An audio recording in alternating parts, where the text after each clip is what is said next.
ඔන්න අද අපි අඹරැල්ල වලින් රසම රස කෑමක් හදන්න යන්නේ. රසම රස අඹරැල්ල චට්නි එකක්. මේ තියෙන්නේ ගහෙන් කඩාගත්ත අලුත්ම අඹරැල්ල. මුලින්ම මේ අඹරැල්ල ටික අපි වතුරට දාලා හොඳින් සෝද ගන්නවා.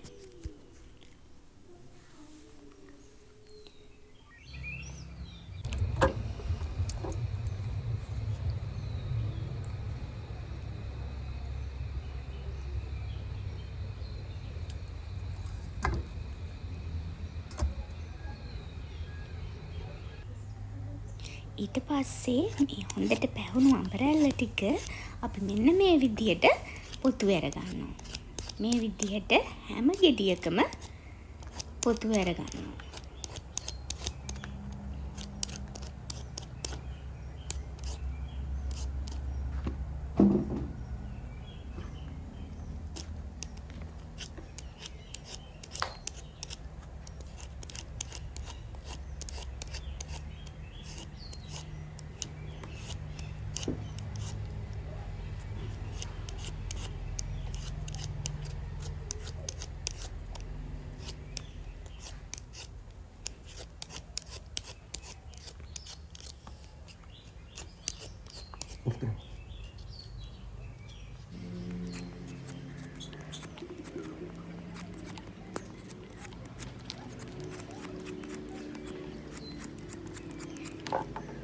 ඊට පස්සේ මේ පොතු ඇරගත්ත අඹරැල්ල ටික අපි ආයෙත් වතුර දාලා හොඳින් සෝද ගන්නවා.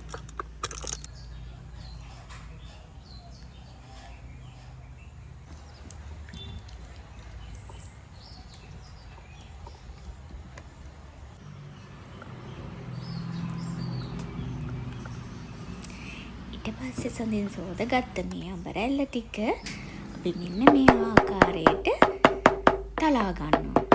ඒක පිහියකින් කපලා ගන්න නැතුව අපි තලා ගන්නේ මේකේ තියෙන ඇඹුල් ගතිය තරමක් දුරට අඩු වෙනවා. ඊට පස්සේ අපි මේ මැද තියෙන ඇටේ අයින් කරලා දානවා.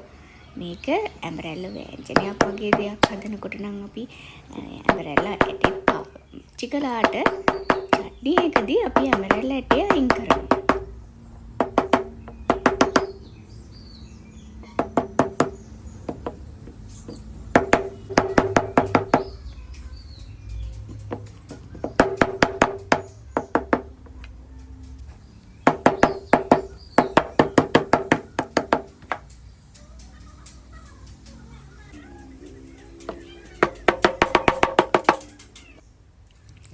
ඊට පස්සේ මේ තලාගත්ත ඇඹරැල්ල කැබලි ටික ආයෙත් අපි වතුර එක දාලා හොඳින් සෝද ගන්නවා.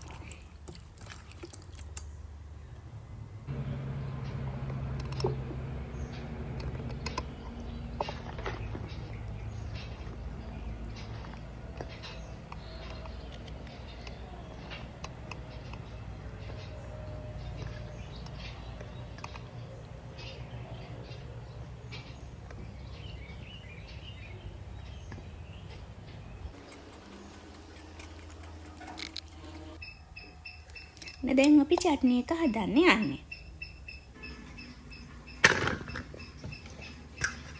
මම මගේ පහසුවට මේ අඹරැල්ල කැබලි ටික තවත් භාජනයකට දාගත්තා.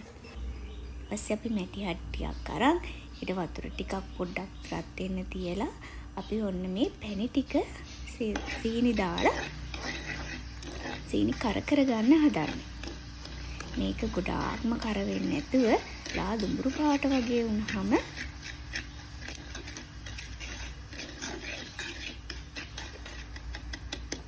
මේකට ඊට පස්සේ අපි ආයෙත් වතුර ටිකක් දාලා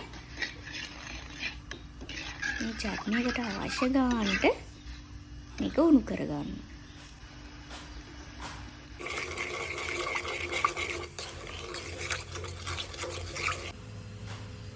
ඊට පස්සේ අපි තලාගත්ත ඉඟුරු ටිකක් කුරුඳු ටිකක් මේකට එකතු කරනවා. ඊට පස්සේ හොඳින් කවලම් කරන්න ඕන.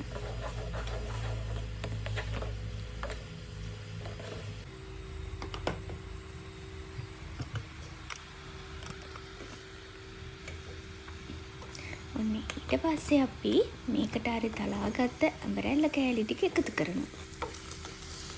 එකතු කරලා හොඳින් කවලම් කරන්න ඕන. අපි අර හදාගත්ත මිශ්‍රණය මේ ඇඹරැල්ල කෑලි වලට වදින විදියට.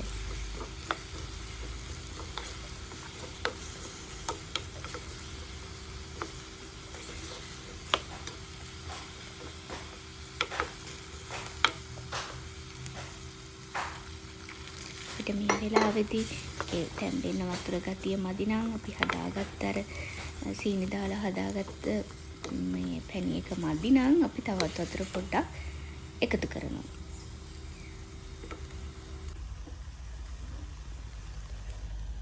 ඊට පස්සේ මේක වහලා අපි ටිකක් තැම්බෙන්න ඉඩ අරිනවා. ඔන්න ටිකක් ඇඹරැල්ල කෑලි තැම්බිලා වගේ අපට පේනවනේ. එන්නේ එතකොට අපි ඒකට ගම් මිරිස් කුඩු හැන්දක්, මිරිස් කුඩු ඒවා Tamanට අවශ්‍ය ප්‍රමාණයට එකතු කරගන්න ඕන. ඊට පස්සේ හොඳින් කවලම් කරනවා.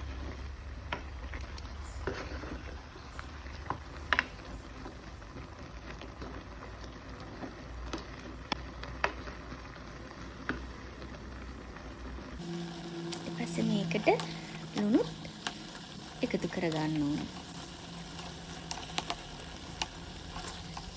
ලුණු Tamanට අවශ්‍ය ප්‍රමාණයට දාලා එකතු කරගත්තාම හරි.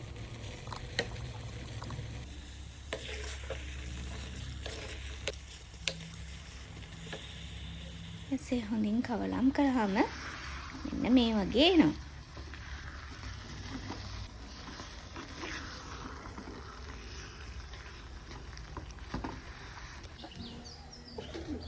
මේ තියෙන්නේ ලිපෙන් බෑවට පස්සේ අපේ අඹරැල්ල චට්නි එක.